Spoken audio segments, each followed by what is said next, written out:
Assalamualaikum warahmatullahi wabarakatuh. Sebelumnya perkenalkan, nama saya Yudi Kurniawan, NPM 2235 10521, dari kelas 5D. Pada mata kuliah ini, pada mata kuliah dasar pemrograman mobile, saya akan mempresentasikan video materi dari pertemuan ketujuh.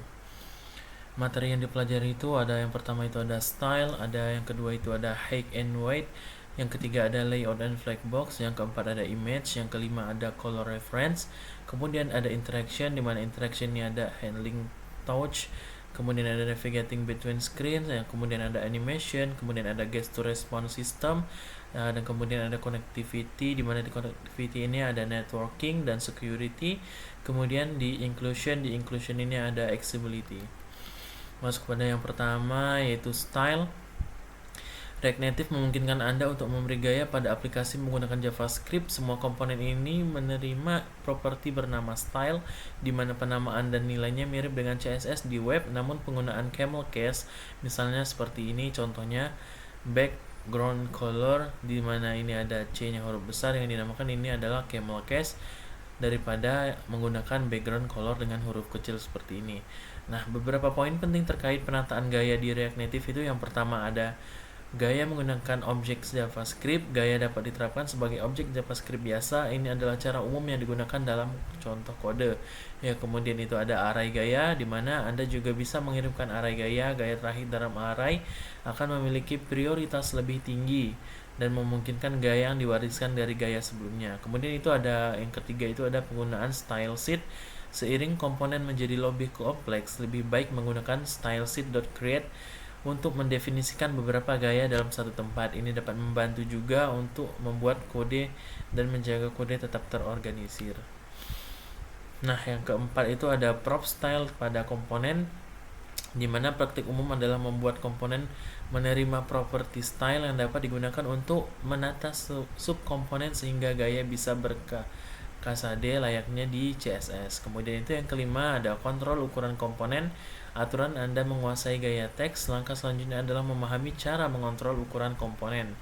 Kemudian itu yang keenam dan terakhir adalah masalah yang dikenal. Ada beberapa masalah yang diketahui terkait gaya di React Native, bahwa area sentuh tidak akan melewati batas tampilan induk dan margin negatif tidak didukung di Android React Native pagar 26308. Halaman ini memberikan gambaran umum tentang cara kerja gaya di React Native serta pendekatan yang lebih terstruktur untuk mengolah gaya di aplikasi yang lebih besar dan lebih kompleks.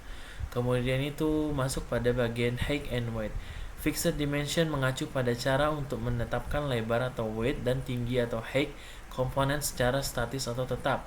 Setiap dimensi ditentukan dalam density independent pixel atau DIP, yang memungkinkan komponen untuk tampil konsisten di berbagai resolusi layar tanpa terpengaruh densitas pixel perangkatnya. Dan di sini ada contoh codingannya, di mana di sini dibuat const style, di mana di sini weight-nya ada 200 dan height-nya itu adalah 100.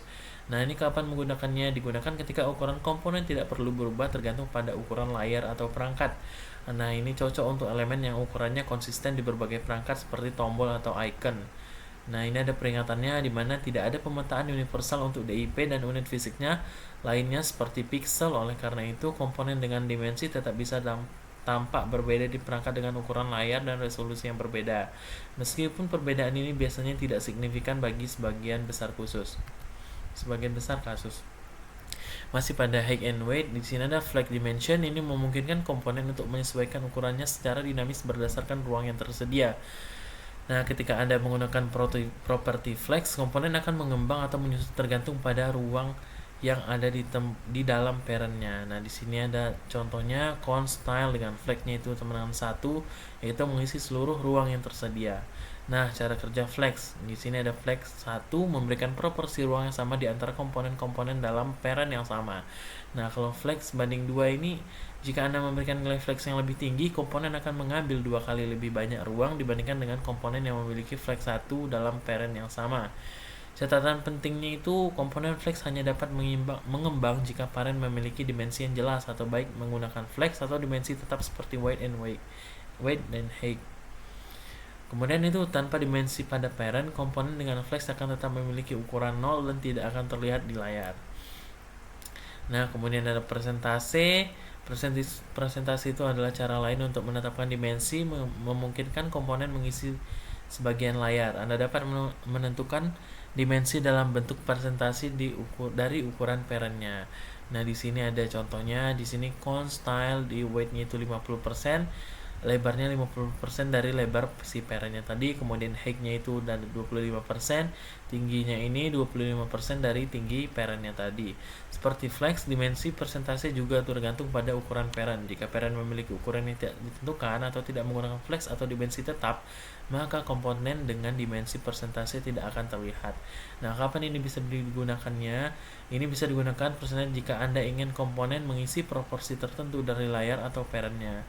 Ini bisa sangat berguna untuk membuat desain yang scalable tanpa harus mengandalkan nilai absolut atau flex yang kaku. Kelebihan dari menggunakan persentase adalah dimensi persentase sangat membantu ketika Anda ingin elemen memiliki ukuran yang lebih responsif, namun tidak ingin mengandalkan perhitungan flex atau dimensi yang tetap.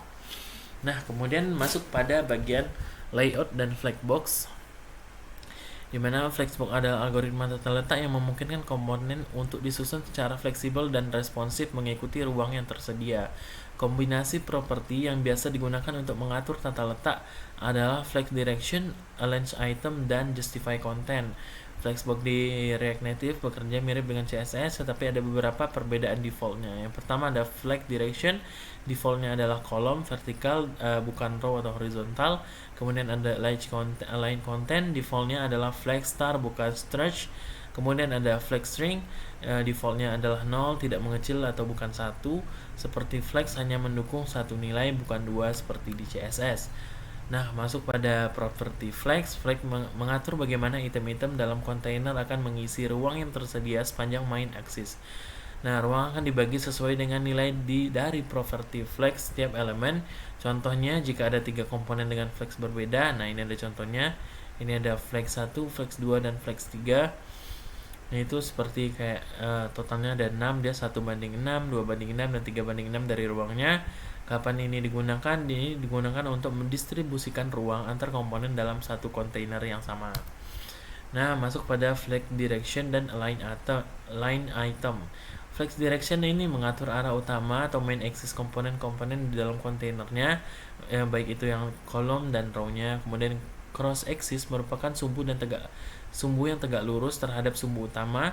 Tempat baris-baris tambahan disusun ketika wrapping diaktifkan. Nah, ini ada contoh lagi. Di sini digunakan stylenya flex direction yang row. Kemudian ini ada flex 1 dan flex 1 juga dengan background color yang ini red, ini yang green. Nah, pada flex direction row, komponen-komponen akan disusun secara horizontal dan line item digunakan untuk mengatur perataan item sepanjang cross axis-nya. Kemudian ada image, menambahkan gambar statis. Yang pertama, React Native menyediakan cara yang terpadu untuk mengelola gambar dan media lainnya di aplikasi Android dan iOS. Untuk menambahkan gambar statis, tempatkan gambar di dalam struktur kode sumber Anda dan referensikan dengan cara berikut.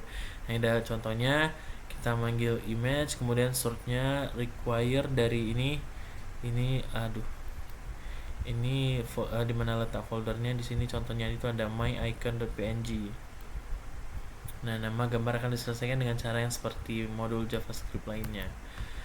Image menangani resolusi layar dengan sufiks 2 kali dan 3 kali. Anda dapat menggunakan sufiks 2 kali dan 3 kali untuk menyediakan gambar dengan resolusi berbeda untuk kepadatan layar yang berbeda. Nah, di sini ada contohnya. Ini struktur filenya. Ada button.js, kemudian ada folder image, di mana di sini ada check png, kemudian ada check 2 kali png, ada check add 3 kali png. Di dalam button.js digunakan gambar seperti ini. Ini contohnya image source, kemudian ngambil require dari img check.png, berarti dia ngambil yang ini. Kemudian penjelasan benar akan memilih gambar yang sesuai dengan kepadatan layar perangkat. Misalnya check 2 kali .png ini akan digunakan pada iPhone 7, sedangkan check 3 kali png digunakan pada iPhone 7 Plus dan Nexus 5. Jika tidak ada gambar yang sesuai, bundler akan memilih gambar dengan resolusi terdekat. Nah, kemudian color reference, penggunaan warna di React Native. React Native memungkinkan Anda untuk memberi gaya pada komponen menggunakan warna dengan cara yang mirip seperti di CSS. Nah, warna dapat diatur menggunakan berbagai format termasuk RGB, RGBA, HSL, dan HSLA. API warna, React Native menyediakan platform color untuk mengakses warna sistem platform seperti warna latar belakang di Android dan di iOS. Dynamic Color iOS memungkinkan Anda untuk menyesuaikan warna sesuai dengan light mode and dark mode di perangkat iOS. Nah, ini ada format warnanya. Di sini ada hexadecimal, RGB, HSL, dan HSLA. Ini ada contohnya. Oke. Kemudian masuk pada interaction handling touch. Pada bagian interaction yaitu handling touch, di mana ini menangani sentuhan pengguna. Pengguna berinteraksi dengan aplikasi mobile terutama melalui sentuhan atau touch seperti mengetuk tombol, menggulir daftar, atau melakukan zoom pada peta. Kemudian React Native menyediakan berbagai komponen untuk menangani gestur umum serta sistem gestur respon untuk mengenal gestur yang lebih kompleks.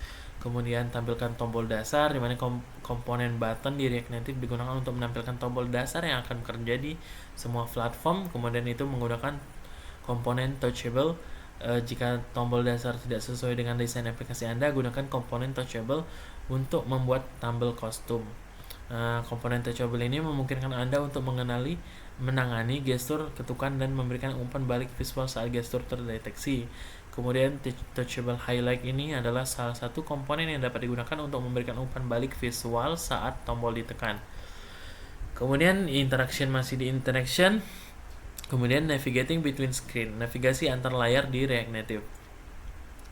Aplikasi mobile biasanya terdiri dari lebih dari satu layar, dan untuk mengelola transisi antar layar kita menggunakan yang namanya itu navigator. React Navigation adalah pustaka yang populer di React Native untuk mengelola navigasi dengan pola seperti stack navigation, tab navigation, dan route navigation. Di mana stack navigation ini navigasi berurutan seperti tumpukan layar, kemudian tab navigation ini navigasi dengan tab untuk berpindah antar layar, kemudian ada drawer navigation ini menu geser di sisi layar untuk akses yang lebih cepat.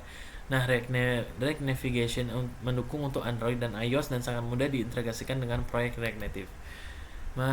Masih di interaction yang navigating between screen, instalasi dan setup React Navigation. Yang pertama ini ada instalasi React Navigation. Kita harus install package-nya React Navigation di proyek kita dengan kode seperti ini: npm install @react navigation /native @react navigation native stack. Instalasi dependensinya untuk proyek yang dikelola oleh Expo, jalankan ini kodenya. Kemudian untuk proyek yang bare React Native, jalankan ini. Kemudian untuk iOS, pastikan dia CocoaPod-nya terpasang. Kemudian jalankan cd iOS, pod install, dan cd titik-titik. Interaction navigation between screen, masih pada bagian between screen. Menyusun navigasi dengan React Navigation. Kemudian setelah menginstal React Navigation, langkah pertama adalah membungkus aplikasi Anda dengan navigation container yang bertanggung jawab untuk mengelola status navigasi aplikasinya. Di dalam navigation container, Anda dapat memilih untuk menggunakan stack navigator, tab navigator, dan drawer navigator untuk mengatur struktur navigasi aplikasi kita. Nah, ini sudah seperti yang tadi dijelaskan. Kalau stack navigation ini memungkinkan pengguna untuk berpindah layar secara berurutan. Kalau tab ini membuat tampilan berbasis tab di bagian bawah atau atas layar. Kemudian drawer ini memungkinkan menu geser untuk aplikasi cepat antara berbagai bagian aplikasi. React Navigation juga mendukung penyesuaian transisi layar seperti animasi dan efek transisi sehingga pengalaman pengguna semakin dinamis. Masuk kepada bagian interaction, masuk pada bagian animation, menambahkan interaksi dan kehidupan pada UI kita. Animasi ini memainkan peran penting dalam menciptakan pengalaman pengguna UX yang lebih interaktif dan menarik. Dengan menggunakan animasi, elemen-elemen di aplikasi dapat bergerak dengan cara yang alami, yang membuat aplikasi terasa lebih dinamis dan hidup. Pentingnya animasi dalam desain aplikasi, animasi ini membantu memberikan feedback visual yang penting, memandu pengguna dalam memahami apa yang terjadi di aplikasi kita. Misalnya, animasi transisi dapat memberikan indikasi bahwa pengguna telah berpindah layar, sementara animasi kecil seperti loading spinner memberikan isyarat bahwa aplikasi sedang memproses sesuatu. Nah, ini beberapa prinsip dasar animasi, yaitu inersia dan momentum. Objek yang bergerak memiliki momentum dan objek yang diam harus mengatasi inersia agar bisa bergerak. Animasi memberikan kesan gerakan yang realistis di mana objek tidak langsung berhenti tetapi memiliki transisi yang halus. Kemudian konsistensi dan keterbacaan. Animasi yang digunakan dengan bijak dapat mempermudah pemahaman pengguna tentang perubahan dalam antarmuka. Masih bagian animation. Dua sistem utama. React Native menyediakan dua sistem animasi utama yang dapat digunakan sesuai dengan kebutuhan aplikasi. Yang pertama ada Animated API, kemudian cara kerja Animated API, kemudian ada Layout Animation. Nah, Animated API ini adalah sistem animasi yang lebih granular dan memungkinkan kontrol penuh terhadap nilai-nilai animasi tertentu. Anda bisa mengubah seperti opacity, position, dan scale dan rotation dari elemen UI menggunakan animasi berbasis waktu. Nah, sistem ini menggunakan animated value yang memungkinkan Anda untuk menganimasikan berbagai jenis perubahan dalam aplikasi dengan cara yang lebih deklaratif. Kalau cara kerjanya itu ada state and value mapping, di mana menghubungkan nilai-nilai animasi di properti elemen UI, misalnya mengatur opacity dan untuk membuat elemen memudar masuk atau keluar. Kemudian ada optimasi performansi, dilakukan secara efisien dengan perhitungan yang terjadi di thread yang terpisah. Ini untuk meminimalkan pengaruh pada performa aplikasinya. Kemudian ada layout animation. Layout animation ini sistem animasi yang digunakan untuk menangani perubahan layout global seperti perubahan ukuran elemen, perubahan posisi, atau transisi ketika elemen masuk atau keluar dari layar. Nah, sistem ini lebih sederhana dan lebih cocok digunakan ketika Anda ingin menambah animasi pada perubahan tata letak keseluruhan aplikasi tanpa perlu kontrol animasi yang sangat rinci. Masih bagian animation, ini mengonfigurasi dan menggunakan Animated API. Dengan Animated API, Anda dapat membuat animasi kompleks menggunakan dua pendekatan utama. Yang pertama itu ada Declarative Animation, yang kedua itu ada penggunaan animasi dengan komponen dasar. Ini sama yang tadi, kita dapat menggunakan dengan mendeklarasikan hubungan antara input dan output, misalnya mengubah opacity sebuah view ketika komponen dipasang di layar atau menambahkan animasi skala pada teks ketika pengguna mengklik tombol. Kemudian itu penggunaan animasi dengan komponen dasar. React Native menawarkan 6 komponen yang dapat dianimasikan secara langsung, yaitu view, text, image, scroll view, flat list, dan section list. Nah, contoh penggunaan fade in animation. Contoh sederhana animasi fade in adalah ketika sebuah komponen muncul dengan efek memudar. Pada kasus ini nilai opacity-nya dimulai dari 0 dan berangsur-angsur merubah menjadi 1, memberikan efek visual seolah-olah komponen muncul di layar. Animasi ini dapat diubah dengan menggunakan animated.value, animated timing untuk mengatur perubahan nilai opacity seiring berjalannya waktu. Nah, keunggulan dan optimisasi animasi di React Native. Optimisasi performanya itu React Native memastikan bahwa animasi berjalan dengan sangat efisien. Ketika sebuah animasi dimulai, nilai-nilai animasi dihitung di thread yang terpisah di thread UI utama sehingga tidak mengganggu kinerja rendering aplikasinya. Kemudian kontrol waktu. Animasi berbasis waktu memungkinkan Anda untuk mengontrol durasi, kecepatan, dan efek easing yang memberikan fleksibilitas tinggi dalam merancang animasi yang halus. Kemudian animasi paralel, Anda dapat menggabungkan beberapa animasi untuk dijalankan secara bersama seperti mengubah posisi dan skala untuk elemen pada waktu yang bersamaan. Kemudian masih pada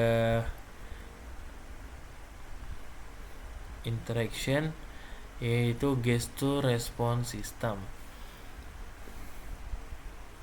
Fase-fase gesture responder. Setiap sentuhan yang terjadi di aplikasi React Native melewati beberapa fase yang menentukan bagaimananya aplikasi merespon sentuhan tersebut. Fase-fase ini memungkinkan komponen untuk bernegosiasi dan memutuskan apakah mereka ingin menangani interaksi sentuhan tersebut. Yang pertama itu on start soul set responder, kemudian ada on move soul set responder, dan on responder move. Nah, ini yang pertama ini dijalankan ketika sentuhan dimulai. Sistem akan memeriksa apakah komponen ini ingin menjadi responder pertama yang menangani sentuhan. Misalnya jika pengguna mengetuk tombol, komponen tombol akan menjadi responder untuk interaksi tersebut. Nah, yang kemudian yang kedua ini dipanggil setiap kali ada pergerakan pada sentuhan, komponen belum menjadi responder bisa memutuskan apakah mereka ingin menangani pergerakan sentuhan atau membiarkan komponen lain yang menangani. Kemudian ini dijalankan setiap kali posisi sentuhan berubah, memungkinkan komponen untuk memperbarui responnya seperti memindahkan objek saat di drag atau memperbesar saat di zoom. Masih pada gesture response system. Nah, ini best practice on touchable komponennya, yaitu best practice-nya itu memberikan feedback and hiding, memberikan umpan balik visual kepada pengguna saat mereka berinteraksi dengan elemen. Kemudian ada cancel ability, penggunaan harus dapat membatalkan tindakan mereka dengan mudah. Nah, kemudian ada touchable komponen untuk membuat interaksi sentuhan lebih mudah dan lebih deklaratif. React Native menindakkan komponen touchable yang menggunakan gesture responder system di belakang layar. Komponen seperti touchable highlight ini memberikan cara yang lebih sederhana untuk menangani interaksi tentuan seperti tombol atau link tanpa harus menangani logika responder secara manual. Kemudian dengan touchable, Anda juga dapat dengan mudah menemukan efek visual seperti perubahan warna saat disentuh dan mengatur respon tindakan seperti on press yang menjadikan solusi ideal untuk komponen yang perlu di-tap. Kemudian masuk pada bagian connectivity, yaitu networking dan security. Pengantar networking di React Native. Banyak aplikasi mobile yang perlu memuat data dari sumber eksternal melalui internet, seperti mengambil data dari API atau mengakses konten statis. React Native menyediakan Fetch API yang memungkinkan aplikasi untuk melakukan permintaan jaringan seperti GET dan POST untuk berkomunikasi dengan server atau API eksternal. Nah, menggunakan Fetch API. Fetch API memungkinkan aplikasi React Native untuk mengirim dan menerima data dari URL eksternal. Kemudian ada GET request digunakan untuk mengambil data dari server atau API. Kemudian ada POST request digunakan untuk mengirimkan data ke server, misalnya saat mengirimkan formulir atau data pengguna. Kemudian Fetch mendukung pengaturan tambahan seperti mengonfigurasi header dan format konten dalam permintaan. Nah, ini untuk menangani respon networking adalah operasi asinkronus yang berarti aplikasi dapat melanjutkan tugas lain saat menunggu respon dari server. Fetch mengembalikan promise yang memudahkan penanganan respon secara asinkron. Kemudian respon dari server bisa diproses lebih lanjut seperti mengubah data ke dalam format yang dapat digunakan oleh aplikasi, misalnya JSON. Anda dapat menangani error atau kegagalan jaringan dengan menggunakan mekanisme penanganan error yang sesuai. Kemudian di inclusion itu ada accessibility. Accessibility ini memastikan aplikasi dapat digunakan oleh semua orang, termasuk pengguna dengan disabilitas. React Native menyediakan API yang memungkinkan integrasi dengan teknologi asisten seperti pembaca layar atau voice over yang ada di iOS, dan ada Talkback di Android. Setiap platform Android dan iOS memiliki pendekatan yang sedikit berbeda, namun React Native menyediakan solusi seragam untuk mendukung keduanya. Nah, di sini ada accessibility pada React Native. Accessible menandakan bahwa elemen tersebut dapat diakses oleh pembaca layar. Jika accessible sama dengan true, semua elemen anak dari view tersebut akan digabung menjadi satu komponen yang dapat dipilih alih-alih individu. Contoh, sebuah view dengan accessible true akan mengelompokkan elemen anaknya seperti teks sebagai satu elemen yang dapat dipilih daripada memungkinkan pemilihan untuk masing-masing elemen anaknya. Accessibility label digunakan untuk memberikan label deskriptif pada elemen agar pembaca layar dapat memberitahukan pengguna apa yang mereka pilih. Ini penting agar pengguna dengan keterbatasan penglihatan tahu fungsi elemen tersebut. Nah, contoh menggunakan accessibility label, tap me pada elemen yang bisa diklik agar pembaca layar menyuarakan label tersebut ketika elemen dipilih. Nah, kemudian ada praktik baik untuk implementasi accessibility. Pastikan setiap elemen interaktif memiliki accessibility label yang jelas agar pembaca layar dapat memberikan informasi yang tepat kepada pengguna. Kemudian, gunakan elemen dengan accessible sama true untuk memastikan bahwa semua anak elemen dalam view menjadi satu elemen yang dapat dipilih. Kemudian selalu periksa apakah aplikasi dapat diakses dengan teknologi asisten dan dilakukan pengujian menggunakan membaca layar, voice over atau talkback untuk memastikan aplikasi dapat digunakan dengan lancar oleh semua pengguna. Oke, sekian dari saya. Terima kasih. Apabila ada kesalahan saya mohon maaf. Wabillahi taufik wal hidayah. Wassalamualaikum warahmatullahi wabarakatuh.